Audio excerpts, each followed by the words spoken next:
In this video, I show you how to fix Instagram autoback problem or Instagram keep stopping problem. For fixing this problem, go to Play Store. Now search for Instagram. Click on it. Now up to date your Instagram app to latest version. Then go to your phone settings. Then go to apps or application management. Then go to see all apps. Now find out Instagram app.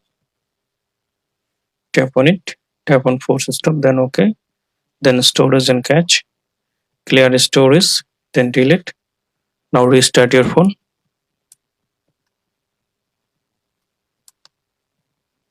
After restart your phone, now open Instagram app.